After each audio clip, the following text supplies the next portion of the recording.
Hi there, I'm Andrea Koppel, and it's time for coffee, the podcast where you get to hear firsthand what the jobs and careers that interest you the most are really like. Hey there, Java junkies. Welcome back to another episode of T4C. If you want to learn how to break into the world of fitness and nutrition, then this is the episode for you, because my next guest is an elite endurance athlete, author, and renowned exercise physiologist and certified sports nutritionist. But before I introduce you to Tom Holland, I want to make sure you've signed up for the Java Junkies Journal. That's Time for Coffee's weekly newsletter that comes out on Mondays to give you an exclusive look into the episodes and the professions we're going to be featuring that week. And it is super easy to do. All you've got to do is go to the Time for Coffee website at time4coffee.org, and the sign-up box is right there on the homepage. Now, my Java lovers, please grab your mug and take a chug of your favorite caffeinated beverage, because it's time for another caffeinated career conversation. And my guest is Tom Holland, an acclaimed exercise physiologist and certified sports nutritionist, author, DVD host, and podcast host, as well as an elite endurance athlete committed to helping people better their lives through fitness. Over the last 30 years, Tom has encouraged and coached thousands of people to reach their fitness goals, from losing weight to climbing mountains, from running marathons to completing Ironman triathlons. Tom has himself run over 70 marathons, including races in Italy, France, Ireland, and Hawaii. He's a 10-time Boston Marathon qualifier, a sub-3-hour marathoner, and was the winner of the 2007 Dutchess County Marathon in Poughkeepsie, New York. Tom has also run several ultramarathons and is the author of 7 books, including his latest entitled The Micro Workout Plan. Get the body you want without the gym in 15 minutes or less a day, published in April 2020. Tom has extensive media experience with over 100 television appearances as a fitness expert on the Today Show, Good Morning America, CNN, QVC, HSN, and much more. Tom's podcast is called Fitness Disrupted with Tom Holland. Tom, welcome to Time for Coffee. Are you caffeinated and ready to go? My weakness is caffeine, so absolutely. Absolutely great. So what kind of coffee do you drink, and how do you take it? I take mine with some bulletproof MCT oil and a little organic ghee, some good fats. I just need caffeine, period, right? So any coffee is good coffee, copious amounts. And you know what I'm doing now is I put a little protein of my protein drink in it. So a little protein, a little caffeine, killing 2 birds with 1 stone in the morning. Very nice. Well, I kind of feel like maybe I didn't have enough caffeine. I don't know if you hear my voice is a little kind of squeaky, rusty. I haven't talked enough, but I hope people can understand me. You and me both. We never can have enough, right? Exactly. Yeah.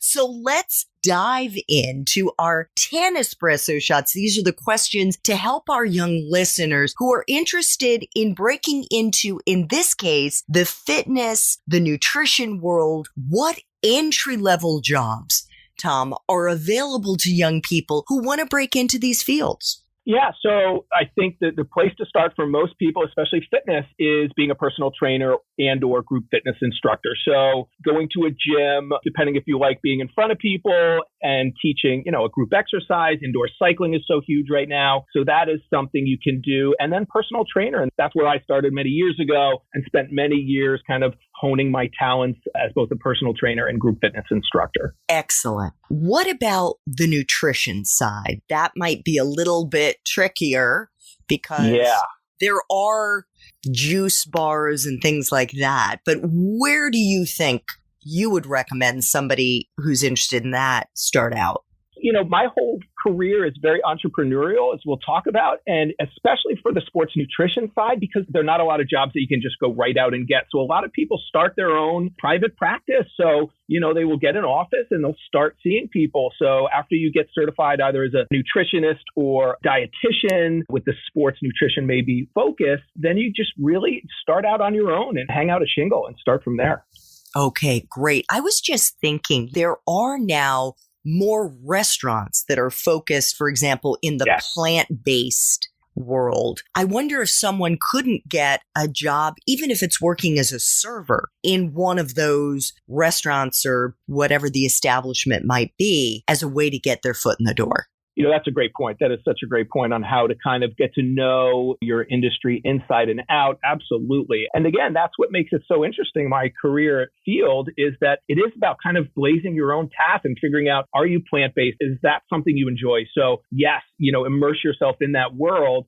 So you just separate yourself with that knowledge and experience. Cool. What about a useful hard and soft skill, Tom? And I'm not sure if you've got folks working with you in your business, but what do you think are the most important hard and soft skills that young people should be trying to cultivate right now if they want to get into these industries? Yeah, I love that question. And my industry is one where you can actually get away with a lot of the soft skills and not a lot of the hard skills. And that's a part of the problem, I would say. So in other words, it's very interesting. I say, a push-up is a push-up and a squat's a squat. So for me, I was going to get all those hard skills. I was going to get all the education and experience I could get. But then it comes down to those soft skills that are so important in my career. And it's the empathy, it's connecting with people, especially when you're talking about weight loss and people being uncomfortable and making change. So that ability to connect with people and actually be one of my number one skills, I would say, that I have worked on over the years and went back and studied in my master's work is listening skill. The ability to truly listen. I think there are very few people who do it really well. And it's really, really important, whether it's the fitness side or the nutrition side.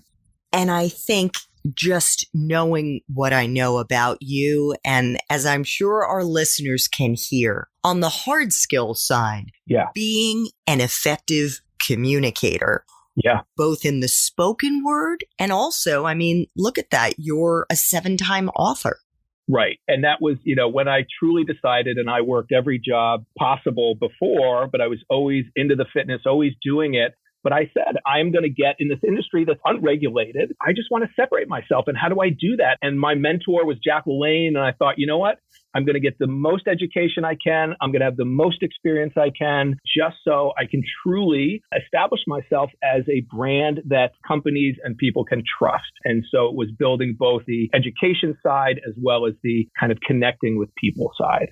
Wonderful. Well, speaking of the education side, is someone's major a deciding factor to get into these professions? In other words, if they haven't studied exercise physiology, fill in the blank, as an undergrad, is it a deal breaker? Not at all. And, I'm a big believer even today, regardless of your profession. I'm a big, hey, go for the liberal arts education in your undergrad and then specialize. That's my personal take on it. But I didn't. I went to Boston College. I studied communications, and having those skills were really important. And then I went back for my master's in my specific field. So absolutely not. I think I'd rather be a more worldly and well-read person, because I think that comes into play, obviously, later on as well. Nice. Well, again, speaking of grad school degrees, how important do you think it is for someone to have that degree, less so to get started, but maybe it is important, more so to succeed in your field? And if so, Tom, what do you think are the most useful ones to have? Yeah, you truly separate yourself, because there are so few people, I would say, in my field that do have those advanced degrees, because let's be honest, there are not a lot of jobs that call for exercise physiologists, which is why you had So you truly have to be an entrepreneur if you are going to do what I do. It's a little different on the nutrition side. It's super important. You're probably not going to get a job at a higher level if you don't have a dietitian, a nutrition degree. So yes, when the time comes, more so for the nutrition side, but even for the exercise side, one of the reasons companies now reach out to me is, again, they know that I have the expertise that very few do in this field. So you truly separate yourself in that regard. And do you think that the exercise physiology is the way to go? Are there other masters that you think would be useful for somebody to try to get? Physical therapy is huge. I mean, it's a little different, but it's related. I always say my job, hopefully, is to keep people from having to go to physical therapy, but that is a huge, and that is only going to grow going forward. Very potentially lucrative. It's challenging, but if you're someone who likes helping people in that regard, and I think it's a personality trait, someone chooses to work with healthy people and someone chooses to help people who are already injured, but physical therapy, and now they have PhDs in physical therapy. It's pretty amazing. So that's definitely one as well that you could go into. Terrific. And as somebody who's been a consumer, who's been on the side where I've had to go to physical therapy, they are not all created equal. They really are not. And when you find a good one, write down their name and number and spread the word. Absolutely. Okay, Tom, what about life experiences, those outside the classroom, whether it's extracurriculars, interests, do you think are most useful for someone starting out in this field? I have such a, I always say it's like Liam Neeson. I have a very unique set of skills based on everything you're talking about. So I was very into the theater and music and performing arts. So I studied acting. I did improv work, Harvard, Emerson, Summers. I did a lot of stand-up comedy for years. So when the time came for me to, and then I signed with Wilhelmina in their fitness division and started going out on auditions, which I had, by the way, gone out for hundreds of auditions for acting and things like that. And that rejection was great. Life lesson. But when the time came to host DVDs, I knew I had one specific audition where it was a huge audition, a P90X style video series. And I walked in knowing that I was going to get it just because I had years of this performing, such a wide range of different skills and things that I had honed over the years. And that was really what separated me in this field. As somebody who's done P90X, I have to go back now and watch it to see if you were there. But I also didn't realize that you could go, or that you needed to, in some instances, audition for these videos. Oh, yeah. So this was separate. So this wasn't P90X specifically. It was someone who was doing a version of that, and they needed someone to host it, to be the Tony Horton. And so they auditioned, and I heard that, they auditioned hundreds of actors and people like that. But because I had taught classes for years, because I had a lot of experience with the acting and being in front of people, I landed the job as the host of that, and then went on to host many other fitness DVDs as well. But yes, it's a tough thing to do. And you really have to have a unique set of skills to enjoy it and to pull it off. Wow. Gosh, I had no idea. This is really fascinating. Tom, what is the best part for you of being in this profession? Andrea, I have the greatest job in the world. I get to help people look better, feel better, and live longer. And I'm truly helping change people's lives. And I get emails daily and posts and direct messages. And I worked all the jobs. I waited tables. I did every job known to man. And so I not only love my job, but I appreciate it to no end. And I'm just selling one of the greatest products in the world, and that's health and wellness. And I'm appreciative every single day that I've truly made my passion my vocation. Well, it comes through. I got to tell you, I feel that passion. And certainly, I think anybody who goes onto your website will also be able to see it. And when they listen to your podcast and read your books. Now, we know, Tom, it doesn't matter how fantastic your job may be on any given day. There are going to be aspects that suck. So what is the part of your current job that sucks the most? That's a great question. It's challenging. And one major challenge is that I have to bust through these myths and these longstanding myths about nutrition and exercise. And then it's challenging because you're trying to change people's behavior. And let's be honest, most people, myself included, when I had a coach, we lie about what we eat. We don't want to admit that we ate the entire box of, Girl Scout cookies. So making this behavioral change, it can be really challenging. And that's why I did go back and get the master's in not only exercise science, but sports psychology. And I took counseling courses. I took psychology courses. So that's the challenges. I know how great this product is that I'm selling, but getting the people to actually make those behavioral changes can be super challenging. So quickly, give us a myth that we would be maybe shocked to learn about and bust it right now? And maybe you already know, but one I still love is out there, and I do the Ironmans and the Ultramarathons, is that running is bad for your knees, right? And people still think the more you run, the pounding is so bad for you. And when I started my podcast, I got the greatest resource out there, Dr. Daniel Lieberman from Harvard, who has done just the greatest research into this and other things. And inactivity is actually worse for our joints than running and the pounding. And it's actually, runners have a lower incidence of osteoarthritis than do non-runners. So that's a big one. Oh my God. I love that. And I did not know that. Yeah, it's crazy. It's totally counterintuitive, but the science is there and it's strong. Tom, you don't even know how relevant this is for my life because I'm 56 years old and I am getting back into running. I used to be a big runner and then I stopped because of my knees, but I realized it's stretching that's super important. So I am super psyched to get out there and run after we finish our interviews. I love it. I've got 3 final espresso shots. Sure. What is the best career advice you've ever gotten? So funny. I've gotten very little. The one I think that stands out is a producer I worked for, actually, for that DVD series. He said, get the money up front.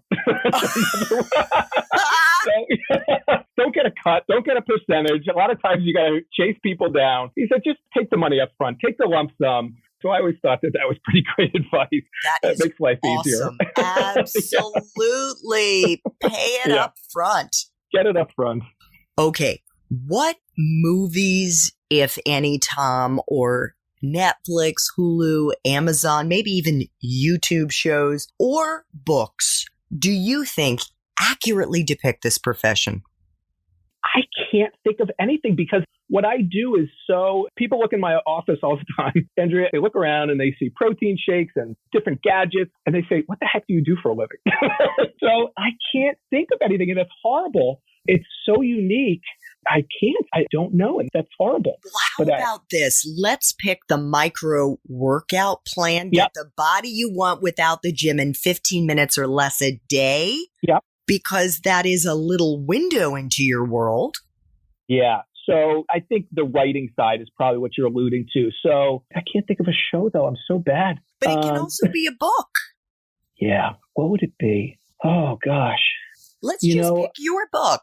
I think we should just pick your book. Yeah. And say any one of the 7 books that you've written. Yeah.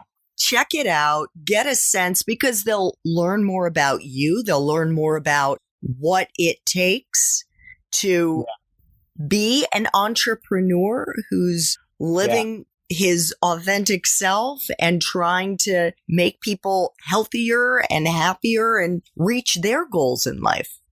And you know what? It just came to mind. So one of my big, Anthony Bourdain, I love, and his books, I loved his writing style. And Kitchen Confidential for me, different industry, but I also did spend so much time waiting tables and in the restaurant industry as I was making my way through this business. And I think just the passion that he had for his career, very similar, and just kind of being that entrepreneur, finding something you love, working your way up the ranks, and just knowing that if you stuck with it long enough and were passionate enough about it, you would be successful. So that was always a book for me that really resonated, Kitchen Confidential. Excellent. We will include that and your books in the show notes. Final espresso shot. What would Java junkies be surprised to learn about your profession, Tom? And I hesitate to say this just because it may come out, you can make a lot of money, So, I mean, people look at me all the time and they always say, oh, you're a personal trainer. And I did that. But if you hustle and you love it, I realized way back when, I said, you know what, I'm going to have 10 or 15 different revenue streams. And the sky's the limit. So not only can you have this incredible life, and obviously you have to pay your dues and work hard at it, but when you love it, it's not work so much. But from the writing to the consulting to the traveling, and you can monetize your passion in an amazing way. And I think that would surprise people. So I think they look and go, oh, a lot of my Wall Street friends, they get really frustrated when they see that I'm actually loving what I do and that you can actually make a really good living at it if you want. And be fit. Yes, exactly. They get everything, you know?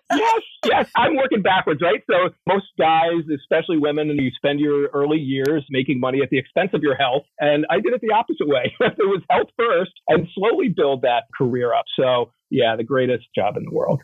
Awesome.